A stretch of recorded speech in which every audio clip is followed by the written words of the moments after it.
गद्दारीचं ते थांबणार नाही। पैसा आणि सत्तेची चटक ज्यांना लागली आहे आणि ज्यांच्यावर दबाव आहेत, ईडी, सीबीआय, पोलीस, तर त्यांना थांबवण्याचा किती प्रयत्न केला तरी ते थांबणार नाही। माननीय उद्धव ठाकरे साहेबांनी त्यावेळेला या सगळ्यांना थांबवण्याचा प्रयत्न केला, त्यांच्याशी चर्चा केली।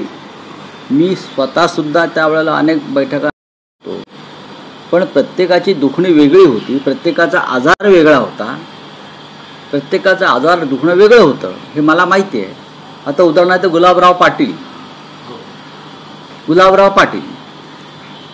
किंवा शेवटच्या टप्प्यामध्ये त्यांच्या खात्यामध्ये काही 40-50 कोटी रुपये जमा झाले होते कुठून तरी त्यांना, आणि त्याच्यामुळे मला आता ईडी किंवा सीबीआय अटक करू शकते या भीतीने ते थरथरत होते। मला माहिती आहे, विचारा त्यांना। त्यांच्या बँकेत त्यांच्या खात्यात जी रक्कम जमा झाली त्या संदर्भात गुन्हा दाखल होईल आणि तो गुन्हा दाखल झाल्यामुळे मला अटक होईल, मला जावं लागेल असं सांगणारे हे पाटील होते। आता हे आजार जे आहेत प्रत्येकाचे, ही दुखणी आहेत किंवा हा जो कॅन्सर आहे भ्रष्टाचाराचा, त्याला तुम्ही काय करणार? भय आणि भ्रष्टाचार या दोन गोष्टीमुळे आमदार आणि खासदार शरद पवार साहेबांचे पण सोडून गेले आणि शिवसेनेचे सोडून गेले। भय आणि भ्रष्टाचार निर्माणाचं काम नरेंद्र मोदी, अमित शहा, फडणवीसांनी केलं। पण रावसाहेब, तुम्ही गुलाबराव पाटलांचा उल्लेख केलाच आहात, तर त्यांचं असं म्हणणं आहे की शिवसेना फुटली तेव्हा सर्वात आधी संजय राऊत फुटणार होते। शिवसेना हायजॅक करण्याचा प्रस्ताव संजय राऊतांनी एकनाथ शिंदेकडे मांडला। इम्पॉसिबल। आता हा तुम्ही जो मोबाईल मधून मला प्रश्न विचारून दाखवले, अहो मनावर घेता येते, पळून गेलेलं डरपोक माणूस आहे, सोडून द्या।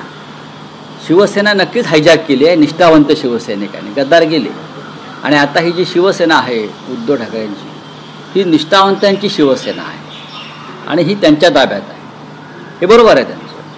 आणि हे लोक हायजॅक करणार होते, गद्दार लोक, त्यांना शेवटी पळून जावं लागलं।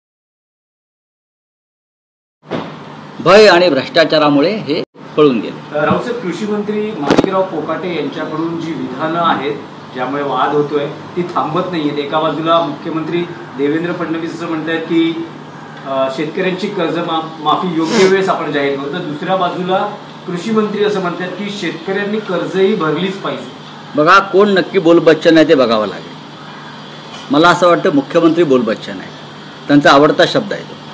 हा बोलबच्चन, तो बोलबच्चन, तो बोलबच्चन, योग्य वेळी निर्णय जाहीर करणार आहेत ते कर्जमाफीचा। आणि आम्ही काल म्हणालो की शेतकऱ्यांच्या आत्महत्यांचा आकडा पुढल्या महिन्यात 1 लाख झाल्यावर काय त्यांना विक्रमी आत्महत्या महाराष्ट्रामध्ये हव्यात शेतकऱ्यांच्या, त्यानंतर ते कर्जमाफी करतील किंवा लाडकी बहिणींना 21 रुपये देतील।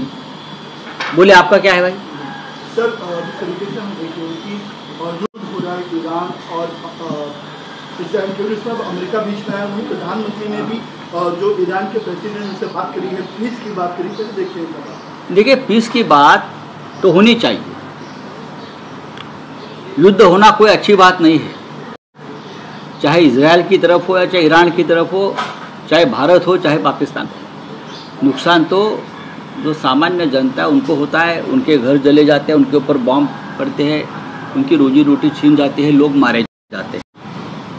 लेकिन प्रेसिडेंट ट्रंप को फ़ोन करना चाहिए मोदी जी ने। ईरान के प्रेसिडेंट को फ़ोन करके तो कोई फ़ायदा नहीं है ना। प्रेसिडेंट ट्रंप को पूछना चाहिए कि आपने हमारा वॉर रुकवा दिया, हम पर प्रेशर डालकर, भारत पाकिस्तान का, लेकिन आपकी भूमिका ईरान और इजराइल के वॉर में बहुत अलग है। आपने ईरान पर बॉम्ब डाला, इजराइल को मदद की। आप हमारे मित्र हैं प्रेसिडेंट ट्रंप, आपके लिए हमने नमस्ते ट्रंप वगैरह वगैरह प्रचार की, बहुत सभाएं की, फिर ये दोहरी नीति क्यों है? ये प्रेसिडेंट ट्रंप को पूछना